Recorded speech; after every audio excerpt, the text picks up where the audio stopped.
Hello everyone, welcome to Understand UPSC. This is Rahul. 22 सितंबर का जो करेंटली का एपिसोड है उसमें आप लोगों का स्वागत है। अ, बहुत सारी चीज़ें डिस्कस करनी है। As you know, the dimension factory जो ज्योग्राफी का है, हम फिर से रिन्यू कर रहे हैं उसे। उसके बारे में ऑलरेडी आपको बता दिया गया है, क्वेश्चंस कहाँ से आने हैं, आज का जो डिस्कशन होना है। Secondly the code segment and the third parties जो इंपॉर्टेंट रेलिवेंट आर्टिकल्स हैं along with the previous year question जो है प्रैक्टिस। ठीक है, वो हम करेंगे, ऑब्वियसली करेंगे। बट बिफोर दैट, आज बहुत सुंदर दिन है, बहुत ही ऑस्पिशियस डे है, रीज़न बिंग कि आज नवरात्रि स्टार्ट हो रही है। तो आप सबको सबसे पहले ढेर सारी बधाई। ठीक है। एंड यू नो कि मतलब हम एंशियंट पीरियड से इसे मनाते हैं एंड इसका इम्पोर्टेंस सबसे इम्पोर्टेंट एक एस्पेक्ट है जिसको हम देख सकते हैं कि हमारे सिविलाइजेशन में, हमारे कल्चर में, इर्रिस्पेक्टिव ऑफ आप किस रिलीजन से आते हैं, इर्रिस्पेक्टिव ऑफ आप किस प्रांत से आते हैं, हमने विमेन को कहाँ प्लेस करा है, जो कि हमारे टेक्स्ट बुक्स में दिखता है, जो हमारे एंशियंट टेक्स्ट बुक है। उसी का एक सुंदर सा श्लोक है, मतलब कि मार्कंडेय पुराण। ठीक है? मार्कंडेय पुराण का ये सुंदर सा श्लोक है और इसका मीनिंग आपके सामने ही है, हिंदी में, इंग्लिश में एंड संस्कृत में तो है ही श्लोक।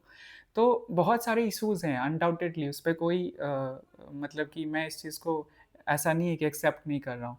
ठीक है? लेकिन let's talk about positivity, let's talk about good things. ठीक है यार? 9 दिन जो हैं हम जो वुमेन हैं उनको सेलिब्रेट करते हैं, उनकी मतलब कि हमारी लाइफ में जो इम्पोर्टेंस है उसको सेलिब्रेट करते हैं और उसी का ये पर्व है। इफ़ यू सी, तो 3 चीज़ें मैं मेनली इस फेस्टिवल में देखता हूँ कि सबसे पहले तो वी हैव, हम दुर्गा जो है कह सकते हैं वुमेन का जो मतलब वन ऑफ द फॉर्म्स कह लो, हम अपने लाइफ में भी देखते हैं। तो हम कहते हैं ना दुर्गा है, इस तरह से हम कंपेयर करते हैं, तो उन्हीं को हम सेलिब्रेट करते हैं, गॉडेस दुर्गा को। Secondly, victory of good over evil. ठीक है? महिषासुर को उन्होंने किल किया, तो वो मतलब कि अनैतिक रास्ते पे चल रहा था, तो इट शोज़ कि असुर को मारने की शक्ति है वुमेन में और आज भी वो दिखता है। ऑपरेशन सिंदूर कितना अच्छा एग्ज़ाम्पल है। Then we have the third thing is, हमारे लेवल पे भक्त जो हैं, मतलब कि डिवोटीज़ हैं, उनके लेवल पे अगर देखें तो स्पिरिचुअल एक तरह से रिन्यूअल होता है। मेडिटेशन, व्रत रखते हैं लोग। ठीक है? तो वो सारी चीज़ें हैं।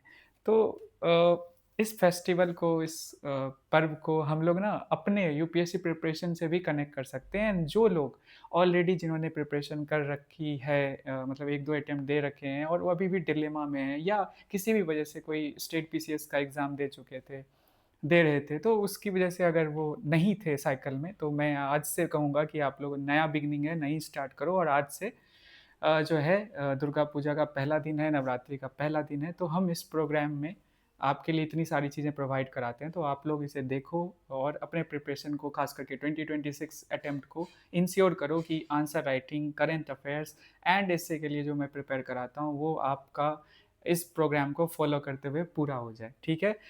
सेकेंड थिंग इज़, अच्छी बात है कि 250 के, दैट इज़ 2.5 लाख जो है फैमिली मेंबर्स हमारे अंडरस्टैंड यूपीएससी के जो यूट्यूब चैनल में उस पे हो गए। कहने को तो सब्सक्राइबर हैं, ऑफ़िशियली यही कहते हैं, but you all are family members and इस चीज़ को मैं भी मतलब बहुत ज़्यादा इम्पोर्टेंट मानता हूँ एंड अपने लेवल पे ट्राई करता हूँ कि जितनी हेल्प हो पाए, and Satyam sir, understand UPSC की पूरी टीम तो करती ही है।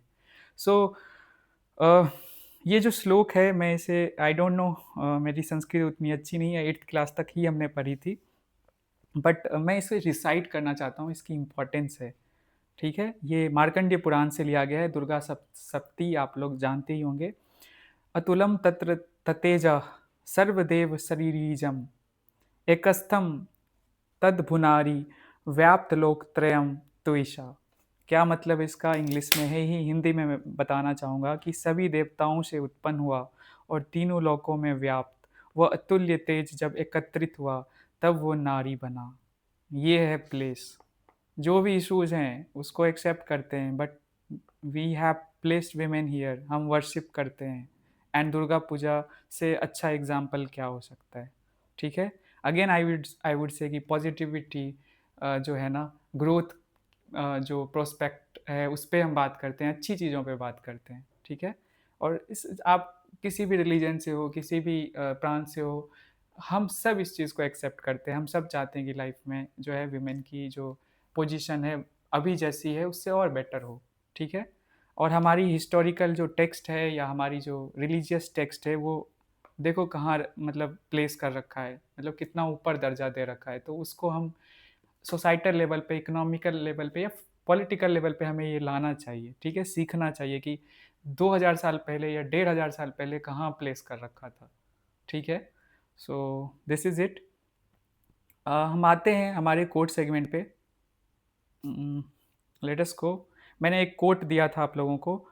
अ, इस पे मैंने जो इतना काम कर दिया ना, क्योंकि ये वीडियो मैं सेकंड टाइम रिकॉर्ड कर रहा हूँ, इसीलिए इतने सारे काम हो गए, थोड़ा-सा आप लोग मैनेज कर लेना।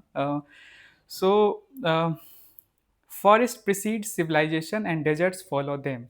देखो, अ, इसको ना बस एक डायमेंशन में नहीं सोचना है। क्या होता है ना कि 2023 मेंस जो है, सॉरी 2024 मेंस में ये जो है कोट आया था, तो हम क्या जब देखते हैं ना फॉरेस्ट और डेज़र्ट, तो हमारे दिमाग में बस फॉरेस्ट वाला एस्पेक्ट घूमता है। तो अगर एक ही डायमेंशन में खुद को लिमिट करके ये ऐसे अटेम्प्ट करा, तो इट शोज़ कि हमारी जो थिंकिंग है ना वो कॉम्प्रिहेंसिव नहीं है और हम ना मल्टीपल वेज में चीज़ों को नहीं देख रहे हैं।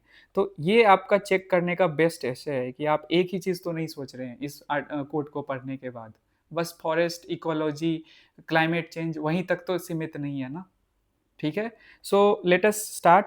सिविलाइजेशन अराइजेस फ्रॉम, मीनिंग पे आते हैं, from nature thrives by using its resources but if humans are reckless, ये इंपॉर्टेंट है, it ends up destroying the very foundation of its growth leading to environmental social economic and जो है collapse होगा। तो simple है, कोई भी civilisation है, पहले सिंपल मीनिंग बता देता हूँ, वो थ्राइव कब करता है जब हम नेचुरल रिसोर्सेज को यूज़ करते हैं एफिशिएंटली, इफेक्टिवली, जैसे कि इंडस वैली सिविलाइजेशन भी है। तो एंड देन डिक्लाइन कब शुरू होता है जब हम ओवर यूज एक्सप्लॉइटेशन स्टार्ट कर देते हैं। और ये तो मैं अभी फॉरेस्ट इकोलॉजी एस्पेक्ट से टच कर रहा हूँ। अगर आप देखो कि रोमन एम्पायर है, रोमन एम्पायर जो है वो थ्राइव किया, नेचुरल रिसोर्सेज का यूज़ किया, बट डिक्लाइन क्यों हुआ? क्योंकि करप्शन बढ़ गया, मॉरल डिके होना शुरू हो गया। यहाँ पे अब फॉरेस्ट वाला एस्पेक्ट नहीं है, ठीक है? तो हमें इसको ऐसे सोचने की ज़रूरत है। फिर हम एग्जाम्पल में और ले सकते हैं कि इंडस्ट्रियल रिवॉल्यूशन हुआ। इंडस्ट्रियल रिवॉल्यूशन की वजह से चीज़ें बेटर हुई, इसमें कोई डाउट नहीं है। टेक्नोलॉजिकली हम अपग्रेड हुए, बट प्रॉब्लम इज़ कि उसकी वजह से एक्सेसिव कंज्यूमरिज्म भी बढ़ गया। अभी हम लोगों को पता है कि जो एप्पल के स्टोर्स पे आप लोग देखते होंगे कि कितना रश है।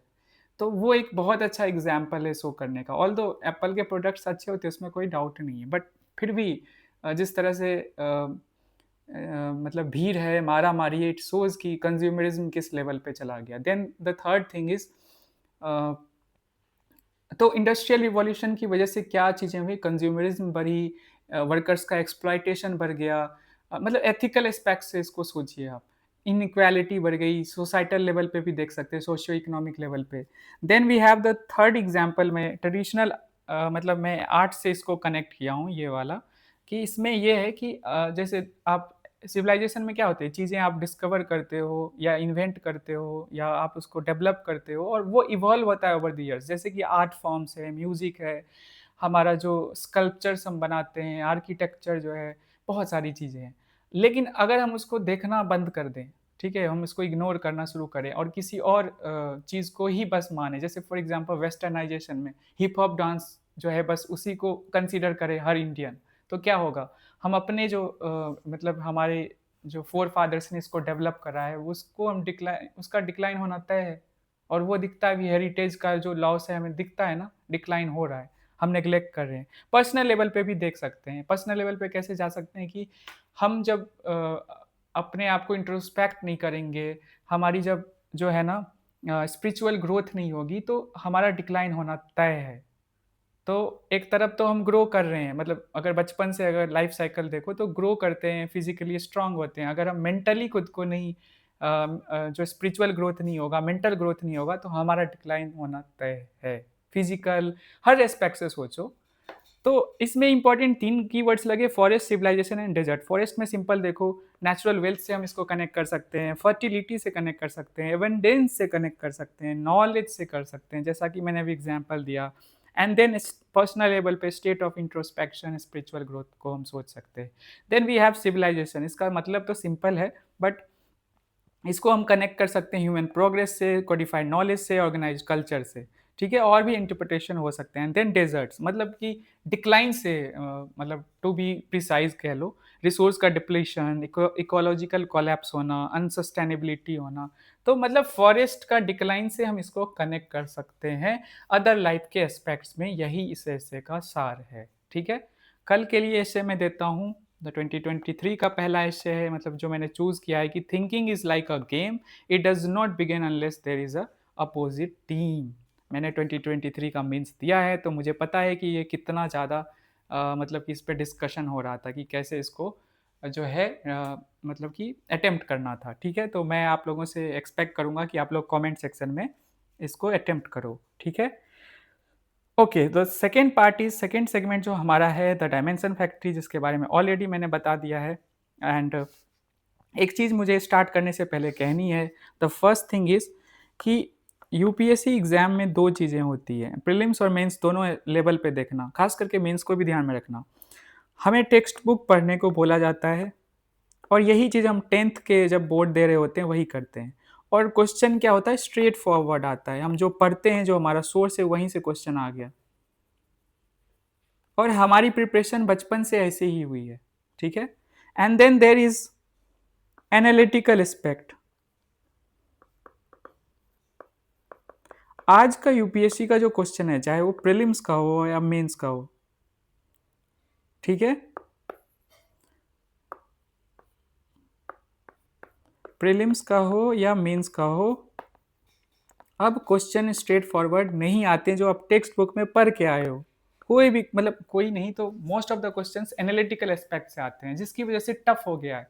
20 साल पहले क्या था, टेक्स्ट बुक में जो आपने पढ़ा उसी को स्ट्रेट फॉरवर्ड क्वेश्चन में, जैसे हम हमारी डेवलप हो रखी थी। 10th 12th में हम जैसे बोर्ड के एग्जाम्स में हम टेक्स्ट बुक पढ़ते थे और उसी से हम सॉल्व करते थे क्वेश्चन, क्योंकि क्वेश्चन स्ट्रेट फॉरवर्ड होते थे। बट ऐसा नहीं हो रहा है अब। और इसके लिए अगर आप एनालिटिकल एबिलिटी डेवलप नहीं करोगे, जैसे फॉर एग्जांपल मेंस के लिए भी एग्जांपल दे देता हूँ कि ग्लोबलाइजेशन से रिलेटेड हमने पढ़ा सोसाइटी में, क्या क्वेश्चन स्ट्रेट फॉरवर्ड हो सकता है कि ग्लोबलाइजेशन का इम्पैक्ट क्या पड़ा, डिफरेंट स्टेक होल्डर्स जो है, यंगस्टर पे क्या पड़ा, वीमेन पे क्या क्या पड़ा, एक सिंपल क्वेश्चन ऐसे आ सकता है। एंड देन 2025 मेंस का क्वेश्चन जाके देखो तो ग्लोबलाइजेशन पे क्वेश्चन आया कि एक्सेसिव कंज्यूमरिज्म, क्या ग्लोबलाइजेशन ने इस चीज़ को बढ़ावा दिया है। तो अब आपको ये प्रूव करना है। अब यहाँ पे आपके पास ज़्यादा कंटेंट नहीं होगा, जो आपके टेक्स्ट जो सोर्स, टेक्स्ट बुक सोर्स कह लो या जो भी आपका सोर्स है, वहाँ आपके पास उतना अवेलेबल नहीं होगा। यहाँ आपकी एनालिटिकल एबिलिटी तय करेगी कि कितने अच्छे आंसर लिखोगे, और सबके साथ वही होगा कि सब सेम ही लेवल पे है, सबके साथ इशू होगा, सबके पास कंटेंट की कमी होगी। बट जिसके पास एनालिटिकल एबिलिटी बेटर होगी, जैसे वो जो इंटरलिंकेजेस से ज़्यादा कर सकता है, वही यहाँ पे अच्छे मार्क्स स्कोर करेगा। सो इसलिए मैं कहता हूँ कि ये टेक्स्ट बुक वाले स्टाइल से बाहर आइए। मैं कोई फोमो नहीं क्रिएट कर रहा हूँ, मैं रियलिटी बता रहा हूँ। रियलिटी इस सेंस में कि जाके क्वेश्चन देखो। अब क्वेश्चन स्ट्रेट फॉरवर्ड नहीं आ रहे, मेंस की मैं स्पेसिफिकली बात कर रहा हूँ कि एक इंपॉर्टेंट सिलेबस का कीवर्ड है, उससे सीधा क्वेश्चन रेयर आता है। अब 20 आउट ऑफ 20 क्वेश्चन में ना 15-14 क्वेश्चन, खास करके जाके पॉलिटी के क्वेश्चन देखो, एक भी स्ट्रेट फॉरवर्ड नहीं है, सब में इधर से घुमा के उधर से पूछा है।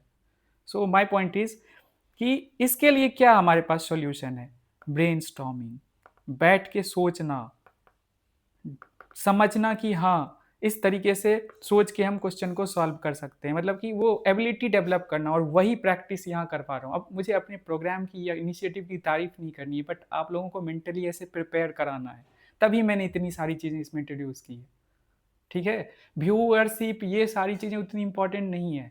अगर जो 10 मतलब कि हमारा 1000 बच्चा, 1500, 2000 बच्चा जितना भी देखता है ना, उसको उसका बेस्ट पॉसिबल वे में फ़ायदा मिले, ये मोटो है, ठीक है। ये मोटो है, इस चीज़ को समझिए। तो एनालिटिकल एबिलिटी के लिए ही जोर देता हूँ, ब्रेनस्टॉर्म करो। अब जैसे ये क्वेश्चन है ना आज का, तो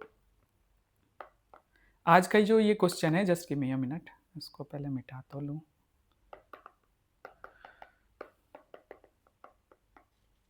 सो ये क्वेश्चन जो है ना आपके लिए ये एक बार मैं देख लेता हूँ ये। ओके, इस क्वेश्चन में आप लोगों के लिए मैं 3 चीज़ें पहले बोलता हूँ करो। वीडियो पॉज़ करो, 3 चीज़ें करो। पहला, कोड डिमांड बताओ इस क्वेश्चन का। कोड डिमांड आइडेंटिफ़ाई करो, पढ़ो। देन बताओ कि स्ट्रक्चरिंग कैसे करोगे आंसर का, स्पेशली बॉडी का। स्टैंडर्ड स्ट्रक्चरिंग क्या होता है? Intro, body and then conclusion. ऐसे ही आंसर लिखते हैं, ठीक है, आप सबको पता है। And then we have intro. मैं इस पे जोर अभी दे रहा हूँ। CSI ये करना है हर क्वेश्चन को देख के हर दिन, ठीक है। सो इंट्रो तो अभी रहने देते, इस पे स्पेशली बात करेंगे। Then we have body. अब बॉडी में कैसे कोड डिमांड को जब समझोगे तभी तो स्ट्रक्चरिंग करोगे ना। कोड डिमांड ही नहीं समझोगे तो स्ट्रक्चरिंग कैसे होगा? फिर बॉडी में कितने हेडिंग, कितने सब हेडिंग्स होने चाहिए, वो इस कोड डिमांड को समझ के ही होगा, ठीक है। एंड देन कंक्लूजन तो चलो इसको हम फ्यूचर जो है आउटवर्ड जो है फ्यूचर जो है फ्यूचरिस्टिक सोचते हैं और लार्जर गोल से कनेक्ट करते हैं। ये मल्टीपल वेज हैं जिसका हम डिस्कस कर चुके हैं या आगे भी करेंगे, ठीक है, ये तो बाद की बात है। एंड देन इंट्रो को कैसे, उसमें जेनरिक कैसे रहना है, कैसे पूरे डिमांड, सारे डिमांड को समझ के उसको हिट करना है और एग्जामिनर को बताना है कि देखो भाई मुझे पता चल गया कि तुम पूछ क्या रहे हो, ठीक है। तो ये अभी फोकस करना है। CSI, CSP हुआ करता था मेरा इनिशिएटिव प्रिवेल में, आप सबको पता होगा। बहुत सारे बच्चों को नहीं पता होगा, जिसमें मैं PYQ पे बहुत फोकस करता था।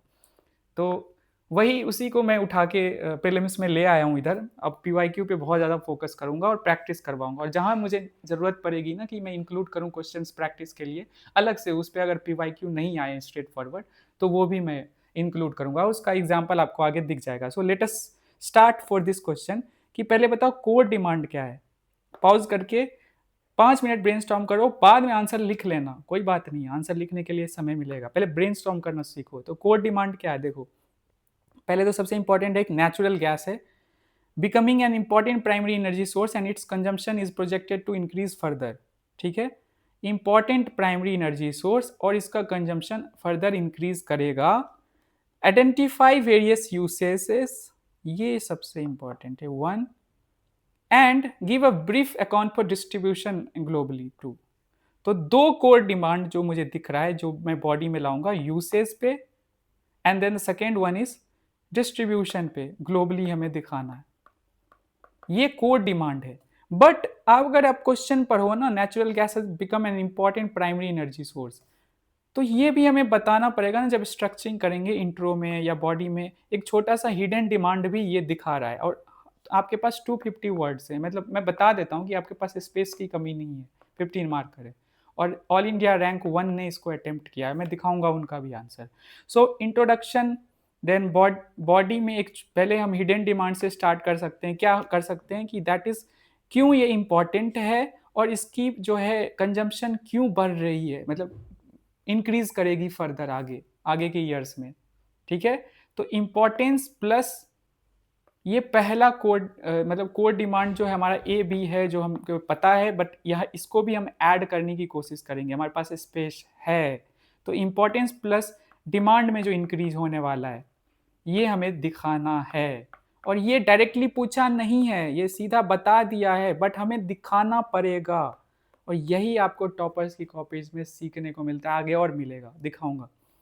एंड देन वेरियस यूसेज, अलग अलग सेक्टोरियल वे में सोच सकते हो कहाँ यूज़ करते हैं, ये तो बहुत ईजी और कह सकते हो मतलब सिंपल है। एंड ग्लोबल डिस्ट्रीब्यूशन में आपको ज्योग्राफी थोड़ी शो करनी पड़ेगी, और यहाँ भी चालाकी करते हैं टॉपर्स, वो भी दिखेगा आगे जो हम इसको डिस्कस करेंगे। सो इंट्रोडक्शन में हम क्या कर सकते हैं, क्वेश्चन को कैसे अटेम्प्ट करना है, अब आते हैं अटेम्प्ट करने पे। इंट्रोडक्शन में हम सिंपली नेचुरल गैस क्या होता है उसका जोग्राफिकल एस्पेक्ट पे चर्चा कर सकते हैं कि होता क्या है, उसको डिफाइन कर दिया। हम आए अब इंट्रोडक्शन पे, ये 2 चीज़ें हमने बात कर ली। अब इंट्रोडक्शन पे आए तो नेचुरल गैस का क्या होता है, डेफिनेशन दे सकते हो कि, और उसका लोकेशन कैसे उसको एक्सट्रैक्ट किया जाता है थोड़ा सा बता दो, ठीक है। और एक अलग से आपने एस्पेक्ट बना रखा है ना, इम्पोर्टेंस प्लस जो हम बॉडी के पहले डायमेंशन को हिट करेंगे उसकी डिमांड बढ़ रही है। ओके, सो ये बाद में देखेंगे। तो हम इंट्रोडक्शन ऐसे स्टार्ट कर सकते हैं कि नेचुरल जो है गैस वो उसका क्या इम्पोर्टेंट ये हाँ, ज्योग्राफिकल एस्पेक्ट कर सकते हैं, कहाँ से निकालते हैं, कहाँ से एक्सट्रैक्ट करते हैं, ऐसे दिखा सकते हैं। और एक होता तो एक डेटा भी डाल सकते हैं कि इसका जो है डिमांड ग्लोबली बढ़ रहा है, इसको हम थोड़ा-सा दिखा सकते हैं, क्योंकि इस पे बात ही कर रहा है ना।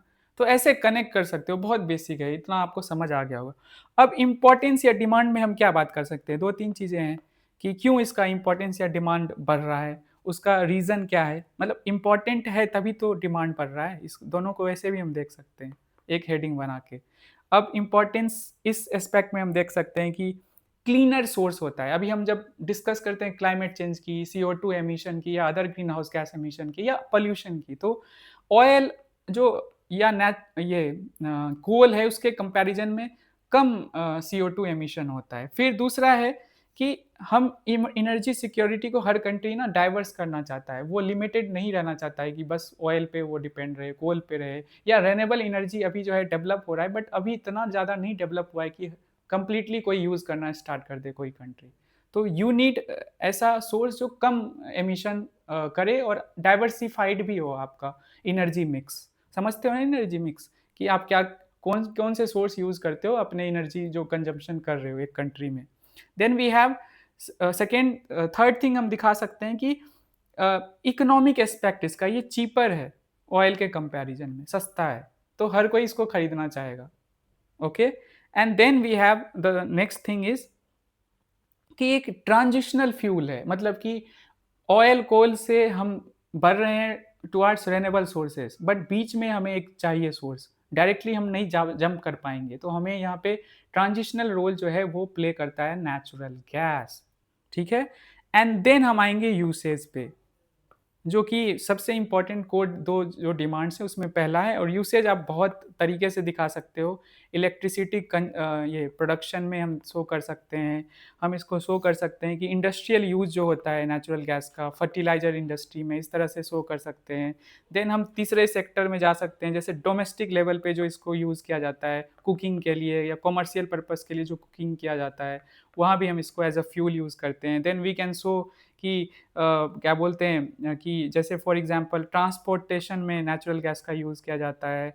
फिर हम अदर जो सोर्सेस है वहाँ भी या सेक्टर्स हैं वहाँ भी शो कर सकते हैं, उसमें 2-3 निकाल सकते हो। जैसे एक एग्जांपल है हाइड्रोजन प्रोडक्शन में हम नेचुरल गैस का यूज़ कर सकते हैं। तो यही सारी चीज़ें हैं जो आप दिखा सकते हो। तो this is the first part of this question जो मुझे आज शो करना था। तो इंट्रोडक्शन में क्लियर रखो, नेचुरल गैस का जो ज्योग्राफिकल एस्पेक्ट है ना उसको डेफिनेशन के थ्रू बता दो, कहाँ मिलता है, कहाँ से एक्सट्रैक्ट किया जाता है उसको बता सकते हैं, और इसका डिमांड जो है बढ़ रहा है।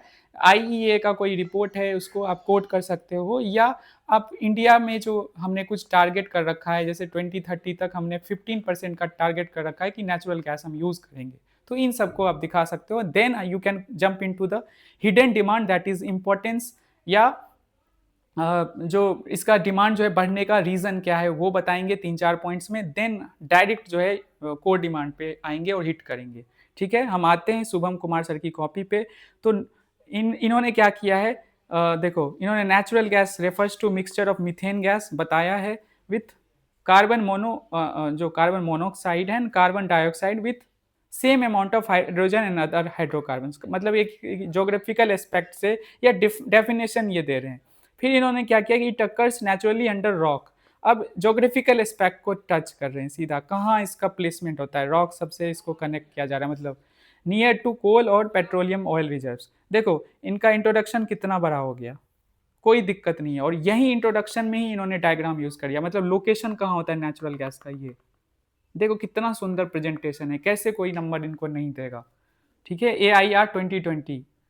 Then we have energy mix India का इन्होंने शो कर दिया है, कितना 7.3%, मतलब ये थोड़ा पुराना कॉपी है तो अभी 6 to 7% के बीच में लाई करता है, तो ये भी शो कर दिया। और ये खूबसूरती होती है टॉपर्स के कॉपीज में, ये दिखता है हमें कैसे ये किया जा सकता है। तो एक तरह से इन्होंने करंट जो पोजीशन है इंडिया के रिस्पेक्ट में इन्होंने शो कर दिया, एडिशनल इंफॉर्मेशन दिया। Then reasons for increase in projected demand.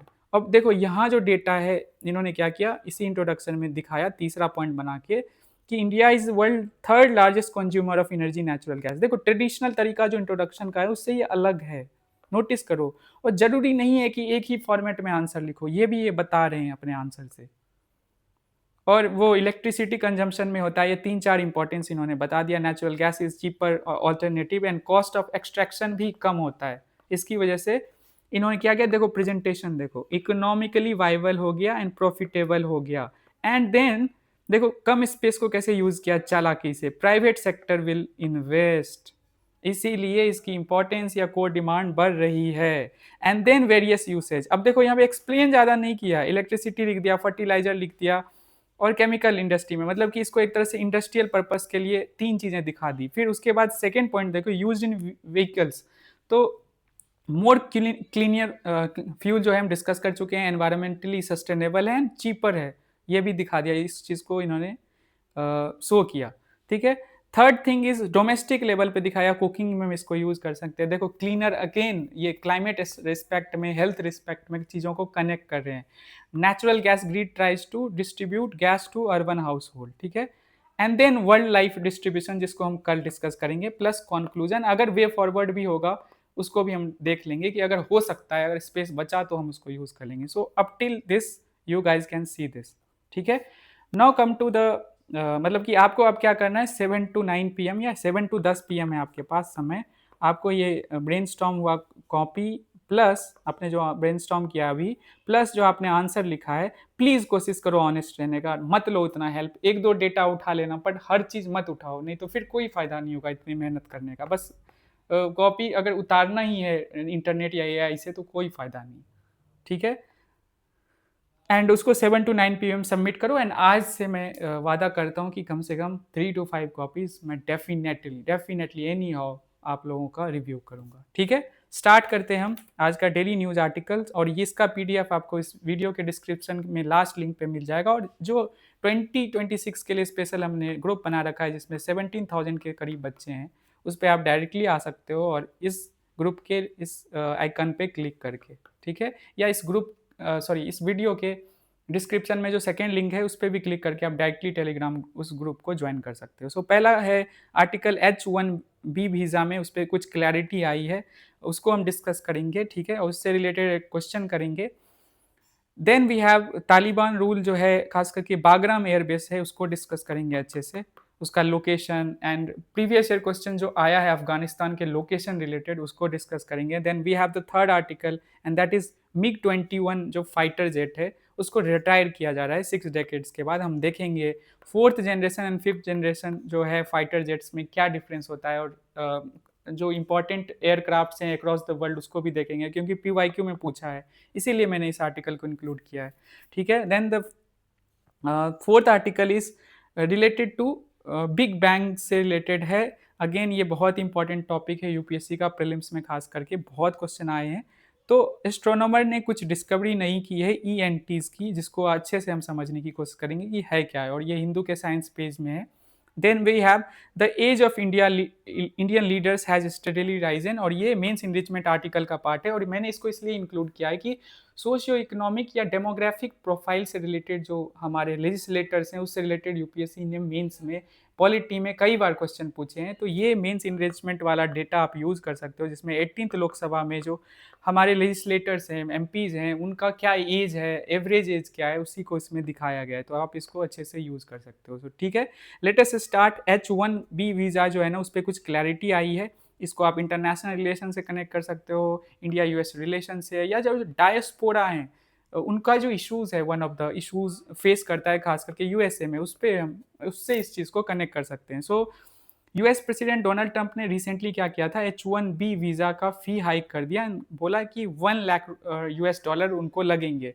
But उसमें कन्फ्यूज़न क्या क्रिएट हो गई थी कि ये एनुअली लगेगा क्या, मतलब कि जिस तरह से इंडियन मीडिया इसको कवर कर रही थी, या क्लैरिफिकेशन नहीं दी गई थी बाय US जो अथॉरिटीज़ हैं, प्रेसिडेंट है, तो उसकी वजह से बहुत सारे डाउट्स क्रिएट हो गए। इंडियन मीडिया ने ऐसे घोषित किया कि जो है एनुअली फ़ी चार्ज करना पड़ेगा अब जो कोई भी इंडियन है जो अप्लाई करता है H1B वीज़ा के लिए। बट फिर जो US कॉमर्स सेक्रेटरी है ना, मतलब कि फिर उनके वजह से भी ये कन्फ्यूज़न क्रिएट हुआ था, and suggested the fee would be annual, triggering panic among Indian one मतलब उन्होंने ही शुरू में इस तरह से बयान दिया था, बट पॉइंट इज़ अब इस पे कंप्लीट क्लैरिटी आई है कि जो नए मतलब H-1B वीज़ा के लिए मतलब अप्लाई कर रहे हैं ना, उन्हीं को ये वन टाइम फ़ी पेमेंट करनी पड़ेगी। जो ऑलरेडी H-1B वीज़ा का फ़ायदा उठा चुके हैं, ठीक है? उनको ये फ़ी नहीं पे करनी पड़ेगी। मतलब आपको एनुअल ये 1 लाख $US नहीं देना पड़ेगा अनटिल एंड अनलेस आप नए एप्लीकेंट हैं,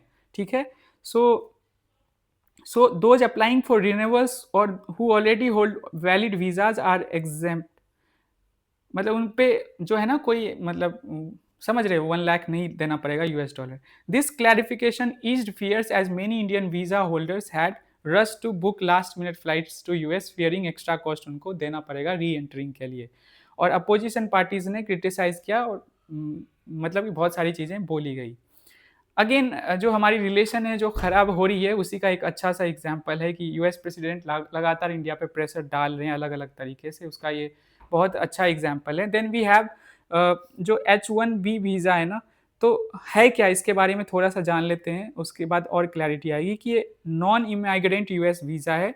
नॉन इमाइग्रेंट यूएस वीज़ा का क्या सिंपल मतलब है, नॉन इमाइग्रेंट का मतलब है कि टेम्परेली जा रहे हैं, मतलब हम जो इंडियंस अप्लाई कर रहे हैं ना टेम्परेली वहाँ जा रहे हैं, ऐसा नहीं है कि वो परमानेंटली जा रहे हैं, ठीक है? तो तब वो अप्लाई करते हैं। That allows US companies to employ foreign workers in specialty occupation requiring theoretical technical मतलब कि टेक्निकल सोर्स आउटसोर्सिंग कह सकते हो। जो मतलब स्किल्ड इंडियंस हैं, खास करके आईआईटियंस या जो बहुत सारे आईएम के जो ग्रेजुएट्स हैं वो जाते हैं, ठीक है? Widely use by IT professionals, Indian IT professionals, and initially इसे 3 ईयर्स के लिए इशू किया जाता है और एक्सटेंड अप टू 6 ईयर्स तक कर दिया जाता है। यही H-1B वीज़ा, आपको कंप्लीट क्लैरिटी मिल गई होगी। देन मैंने एक क्वेश्चन इससे रिलेटेड डाला है कि यूएस जो इस तरह की चीज़ें करता है ना, इनिशिएटिव्स लाता है, लॉज लाता है, तो उसी में से एक 301 रिपोर्ट बहुत ज़्यादा न्यूज़ में रहता है, ठीक है? तो इसमें इंडिया को बार बार वॉच लिस्ट में डाला जाता है, तो उसी से रिलेटेड ये क्वेश्चन है जो आपको अटेम्प्ट करने हैं। आंसर मैं वीडियो के एंड में बता दूंगा, ठीक है? सेकेंड जो क्वेश्चन है, सेकेंड जो आर्टिकल है वो Taliban rule out deal to Bagram airbase. अब हम बागराम एयरबेस क्या है, क्या इशू है, इसको समझने की कोशिश करेंगे। सबसे पहले लोकेशन देख लेते हैं, ठीक है? इस मैप को मैंने प्रॉपरली करेक्ट किया है, यहाँ से यहाँ तक पूरा हमारा इंडिया है, ठीक है? कोई हस्तक्षेप नहीं। नाउ लेट अस सी। पहले तो हम अफगानिस्तान की लोकेशन देखेंगे और बॉर्डरिंग कंट्रीज देखेंगे, क्योंकि प्रीवियस ईयर क्वेश्चन आया। ध्यान से देखिएगा क्योंकि आपको क्वेश्चन नेक्स्ट में अटेम्प्ट भी करना है। सो पहला है वेस्टर्न साइड से Iran, then the central Asian countries देख लो, उसमें कौन कौन सा है। तुर्कमेनिस्तान, यहाँ रहा उज्बेकिस्तान, ये रहा Tajikistan, and this is China. And India भी बॉर्डर शेयर करती है, मतलब कि हम करते हैं, बट ये जो पोर्शन है वो मतलब POK है हमारा, जिसको पाकिस्तान ने इलीगली ऑक्यूपाई कर रखा है। तो ऑफिशियली हम शेयर करते हैं, बट अभी POK ने इस टेरिटरी को ऑक्यूपाई कर रखा है इलीगली, ठीक है? So the thing is okay, so मैं ये कह रहा था, और इधर पाकिस्तान है जिसके साथ अफगानिस्तान बॉर्डर शेयर करती है, ठीक है? तो हमें ये बस ये बताना, मुझे ये बताना है कि ये जो है बागराम एयरबेस है, काबुल से ये 50 किलोमीटर नॉर्थ में, और इसी को लेकर यूएस जो है ना उसने अल्टीमेटम जारी किया है टू दी तालिबान, जो करेंट गवर्नमेंट है। और आप थोड़ा सा ना इन लोकेशन को भी देख लो, हेरात, कंधार, हिस्टोरिकली इसका इंपॉर्टेंस रहा है। मज़ार शरीफ, इस पे तो क्वेश्चन भी आया है डायरेक्ट, जो अफगानिस्तान में, ये सारे लोकेशंस। और ये रहा Kabul capital. Okay, so the thing is हम देखते हैं आर्टिकल में क्या है और उससे और क्लैरिटी मिलेगी। लोकेशन आपने देख लिया। और एक चीज़ ध्यान दीजिएगा, देर इज़ नो किर्गिस्तान, मतलब किर्गिस्तान जो है बॉर्डर नहीं शेयर कर रहा है विद द अफगानिस्तान, ये ध्यान में रखना है। 3 कंट्रीज जो आपने देखा, central Asian, Turkmenistan, Uzbekistan and Tajikistan, not Kyrgyzstan या कजाकिस्तान। और अजरबैजान तो है भी नहीं कहीं इस इलाके में। तो इस बेस को ना बहुत अच्छे से, मेजर यूएस बेस जो रहा था जब यूएस जो है ना तालिबान के अगेंस्ट इस अफगानिस्तान में स्टेशन थी, कह लो यूएस कह लो या नाटो कह लो, ठीक है? तो जब स्टेशन थी ना, तो मतलब इस बेस को अच्छे से यूज़ किया गया था। बट देखो हम इसको और अच्छे से एक्सप्लेन करते हैं। So president Donald Trump wants the US to regain control over Bagram airbase in Afghanistan. The Taliban government has clearly refused, saying no deal is possible on Afghan soil. ठीक है, तालिबान ने आउटराइटली इसको मतलब कि खारिज कर दिया, बट ट्रम्प इस है ना इंथुजियास्ट कि हम इसको ना रिगेन करें कंट्रोल में। कंट्रोल कब इन्होंने लूज कर दिया, तो इन्होंने कंट्रोल लूज कर दिया 2021 में, जब ये भागे थे अफगानिस्तान छोड़कर, उसी समय में। अब बागराम एयरपोर्ट बेस जो है ना, उसकी अगर हिस्ट्री देखो, इसको पहले देख लेते हैं तब फिर हम आएंगे। इसको सोवियत यूनियन ने डेवलप किया था, हेल्प करा था अफगानिस्तान को डेवलप करने में। और यूएस ने जब इन्वेड किया अफगानिस्तान, तो 2001 से लेकर 2021 तक इस एयरबेस को अच्छे से यूज किया, और सबसे ज्यादा डेवलप्ड एयरबेस है अफगानिस्तान का, ठीक है। एंड जब से यूएसए ने विड्रॉ किया है, तब से तालिबान इसको अपने कंट्रोल में ले चुका है। अब इसी को ट्रम्प चाहते हैं फिर से मतलब ऑक्यूपाई करे, और यूएसए के पास इसका एक्सेस मिले।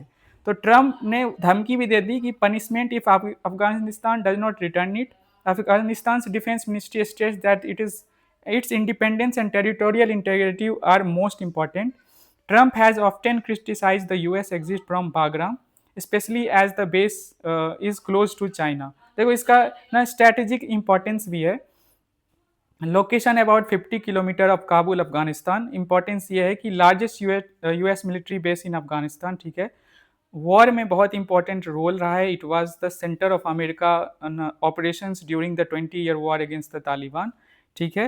एंड मैं ये बता ही चुका हूँ। फैसिलिटेट्स क्या करता है, रनवे है, एयरक्राफ्ट शेल्टर्स है, बैरक्स है, हॉस्पिटल एंड प्रिजन कॉम्प्लेक्स है, ये सारी चीज़ें डेवलप हो चुकी हैं इधर।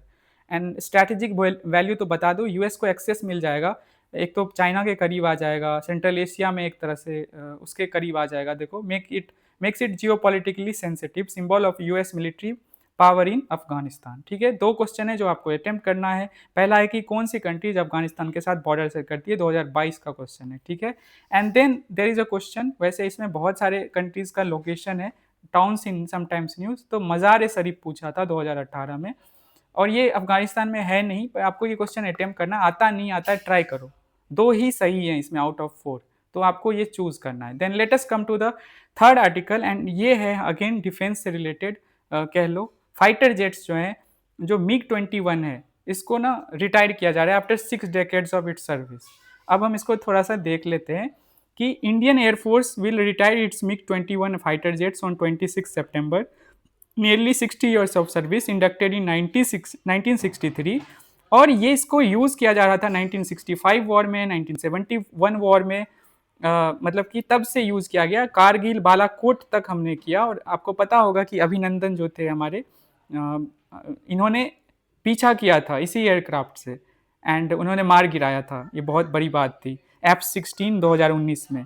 और उसके बाद वो कैप्चर, पाकिस्तानी ने कैप्चर कर लिया, but again he came back. And so अब इनको रिप्लेस कौन सा करेगा, इसको रिटायर किया जाएगा, तो LCA जो लाइट कॉम्बैट एयरक्राफ्ट है ना, MK-1A is set to replace it, ठीक है।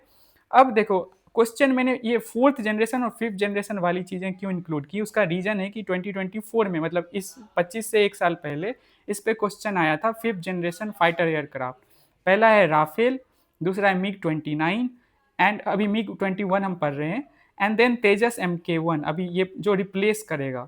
तो ये राफेल के बारे में, इन सब के बारे में आपने नाम सुना है। अब आंसर क्या है आपको अटेम्प्ट करना है, हम एक बार देख लेते हैं, तब इजी होगा आपके लिए क्वेश्चन और अच्छे से अटेम्प्ट करना। जो 4th जनरेशन होता है ना, उसका मल्टी रोल होता है। एडवांस्ड जो एवियोनिक्स है, मैन्यूवरेबिलिटी जो है, मैन्यूवर करने की इनके अंदर एबिलिटी होती है, मतलब बहुत तेज, बहुत फुर्ती के साथ निकलते हैं। Limited stealth. स्टेल्थ का क्या मतलब होता है कि रडार को अपना भेद दो, रडार को पता ना चले। तो इस 4th जनरेशन के पास ये लिमिटेड एबिलिटी है, बट जो 5th जनरेशन के एयरक्राफ्ट है ना, उसका कोड में स्टिल्थ सबसे इंपॉर्टेंट है, मतलब आप भेद दो अपोजिशन के, जो अपोजिट एनिमी जो है आपका, उसका रडार, ठीक है। सेंसर फ्यूजन है, सुपर क्रूज है, नेटवर्क सेंट्रिक वॉरफेयर, ये इसकी मतलब कि कैरेक्टरिस्टिक्स है, ठीक है, या बोल सकते हो अच्छी चीज़ें हैं। एंड 4th जनरेशन का एग्जाम्पल देखो तो F-16 यूएसए का, मिराज जो है फ्रांस का 2000, इवन जो राफेल है ना, वो 4.5 जनरेशन है, 5th जनरेशन एयरक्राफ्ट नहीं है जो हमने लिया है from France. Then MiG-29, Sukhoi 27 जो रसिया का है, ये भी 4th जनरेशन ही है। And then we have Sukhoi 3 MKI Tejas जो हमारे पास है, वैसे हमने रसिया से ही लिया है बट हमारे पास है। एंड MK-1 जिसकी अभी हमने चर्चा की, जो रिप्लेस करेगा, वो इंडिया का है फोर्थ जनरेशन में। राफेल का मैंने बता दिया। Then we have fifth generation जो फाइटर जेट्स हैं, तो यूएसए में F-22 रैप्टर है और यूएसए का ये 2 है, F-35 लाइटनिंग 2। देन सुखोई 57 जो है ना वो रशिया का फिफ्थ जनरेशन है। एंड चाइना का है चेंगडू J-20, सबको दिक्कत होती है इसे प्रोनाउंस करने में।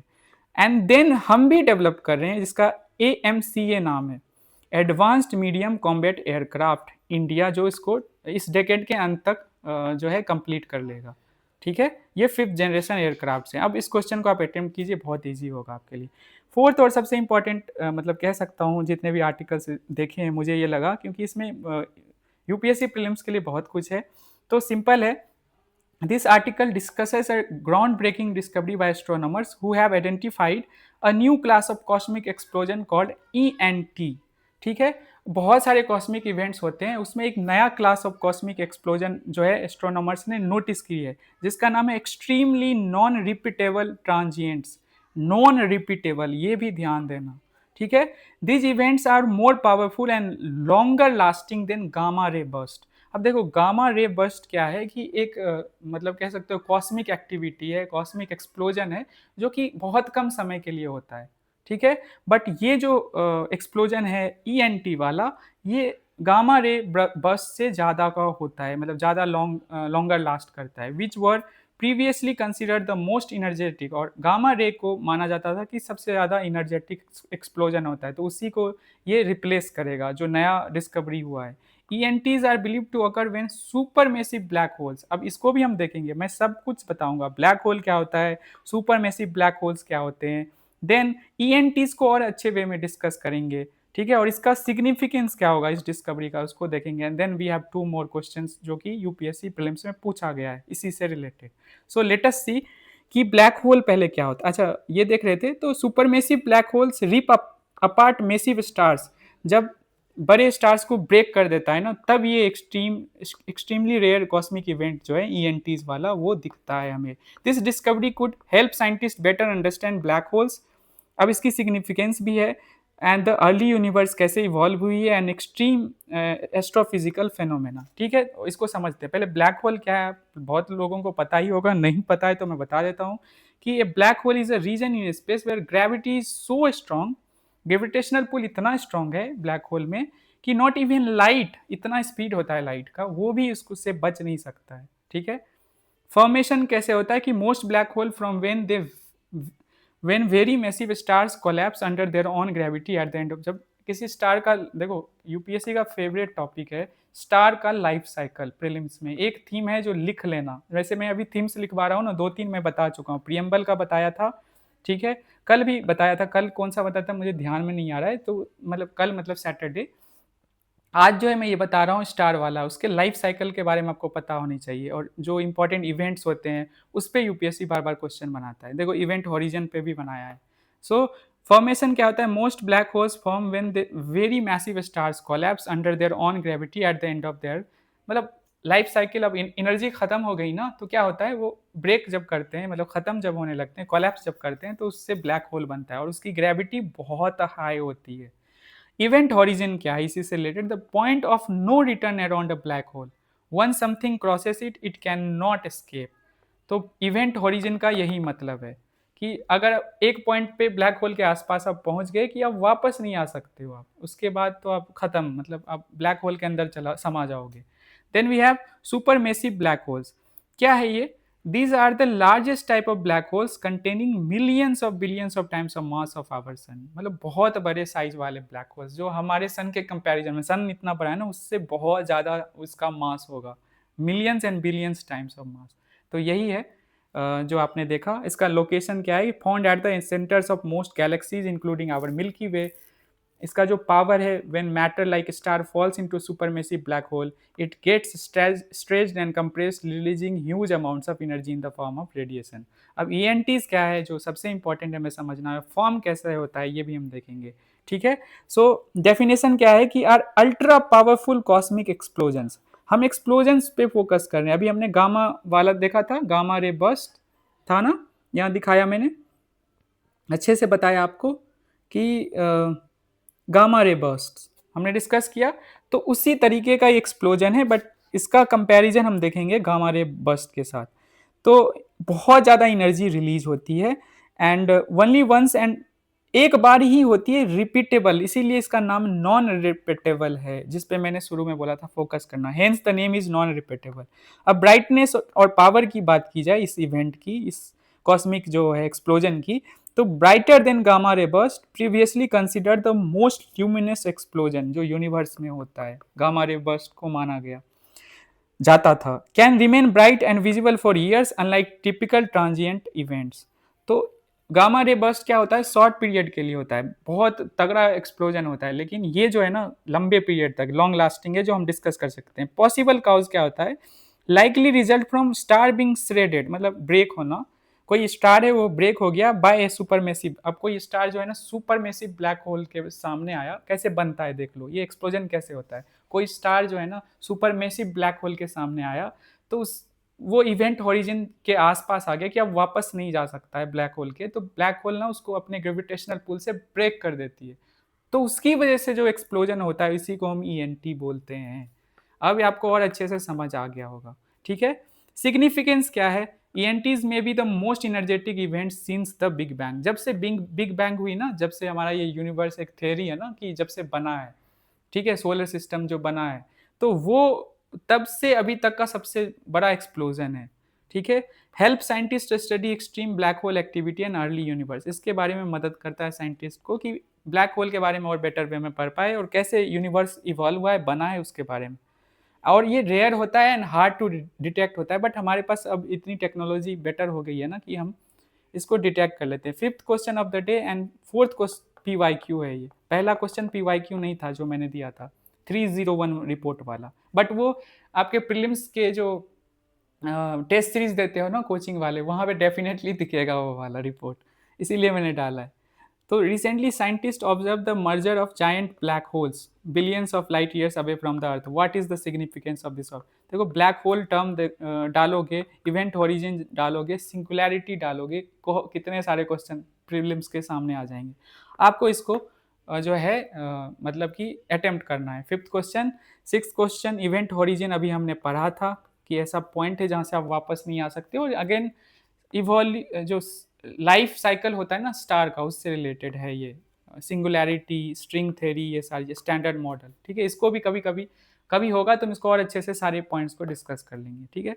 Then we have the fifth article जो कि मेंस इनरिचमेंट आर्टिकल है। 18th लोकसभा को लेकर 3 चार्ट है और एज के बारे में बताया जा रहा है कि जो एमपीज हैं उनका एज क्या है। ये आपके GS2 पॉलिटी में जो सोशियो इकोनॉमिक प्रोफाइल कह लो, सोशियो इकोनॉमिक के साथ साथ जो उनकी एज है या डेमोग्राफिक एस्पेक्ट है उसको टच किया जा रहा है, ठीक है। तो चार्ट 1 में आपको consistent increase in average age कितनी हुई है वो बताया जा रहा है, peeking with the 18th Lok Sabha, ठीक है, जो अभी तक का जितना भी है उसमें पीक कर रहा है, मतलब मीन एज कितना है 57 ईयर्स, अभी तक का हाईएस्ट है एवरेज एज जितने भी एमपीज हैं लोकसभा में। चार्ट 2 क्या कह रहा है, डिपिक्ट कर रहा है फॉल इन एमपीज अंडर 35, जो 35 साल से कम के है ना, तो वो भी सबसे कम है इस बार, ये भी देख लो। The number of MPs under age 35 has drastically dropped from over 75 हुआ करते थे इन फर्स्ट लोकसभा इलेक्शन, अब 32 ही रह गए हैं प्रेजेंट हाउस में 18th लोकसभा में। एंड देन एज ग्रुप की बात की गई है कि age profile bars illustrate major shrinkage of 25 से 40 जो ग्रुप है उसकी कमी आपको दिखेगी, और ग्रोथ इन इस एज ग्रुप का 56 टू 70 के बीच में ज़्यादा एमपीज आपको दिखेगा, इनमें ग्रो हो रहा है, एंड 71 से 100 में भी ग्रो हो रहा है, बट इसमें गिरावट आ रही है इस एज ग्रुप में। मतलब यंगस्टर, इंडिया यंग देश है, आपको पता है कितनी पॉपुलेशन जो है 35 से नीचे है, तो वहाँ पे आपको अगर रिप्रेजेंटेटर्स नहीं है तो इट शोज़ कि जो है किस तरह से इलेक्शन प्रोसेस है, किस तरह से एक्सेप्टेंस मिलता है, एज कितना होना चाहिए एक एमपी को, ये सारी चीज़ें दर्शाती है। तो आप इसको यूज़ कर सकते हो अपने मेंस जो है पॉइंट सब्सटेंशिएशन में, ठीक है। एथिक्स में भी इसको यूज़ किया जा सकता है, ठीक है, इसको नोट कर लेना। अब मैं आता हूँ आज के PYQ के आंसर पे। पहला का बी होगा, ये PYQ नहीं था, बाकी PYQ है। दूसरे का C, तीसरे का B, चौथे का D, पांचवें का B एंड सिक्स का A। ये सारे क्वेश्चन के आंसर्स हैं जो मैंने बता दिया। मैं जानबूझ के इसको वीडियो के अंत में रखता हूँ, रीजन बिंग कि आप लोग फोकस्ड वे में इसको सॉल्व करो, आंसर सामने रहेगा तो ईजिली कर लोगे, ठीक है। So that's it for today, मिलते हैं हम कल अच्छे से, फिर से हम सारी चीज़ें डिस्कस करेंगे एंड डायमेंशन फैक्ट्री का सेकंड पार्ट हम कवर करेंगे कल किस तरह से, और अच्छे वे में प्रेजेंटेशन पे फोकस करेंगे, कैसे शुभम कुमार सर जो ऑल इंडिया रैंक 1 है उन्होंने कैसे अपने कॉपी को अपने आंसर को इस तरह से इतना प्रेजेंटेबल बनाया कि कोई भी उसकी उनकी कॉपी को देखेगा, मतलब कि कम स्पेस को कैसे उन्होंने बहुत अच्छे वे में यूज़ किया, और लिमिटेड नॉलेज जितनी भी थी उनको उसने उन्होंने इतने अच्छे से यूज़ किया, ठीक है, बेस्ट पॉसिबल वे में। That's why he got rank 1। So this is it, कल मिलते हैं हम, बाय, टेक केयर, और आप अपना डायमेंशन फैक्ट्री में जो है अपनी कॉपीज़ सबमिट कीजिए। And one more thing I would like to say कि आप लोग ना वीडियो लाइक कर दो, ठीक है। थैंक यू सो मच, मिलते हैं कल, bye, take care and happy Navratri.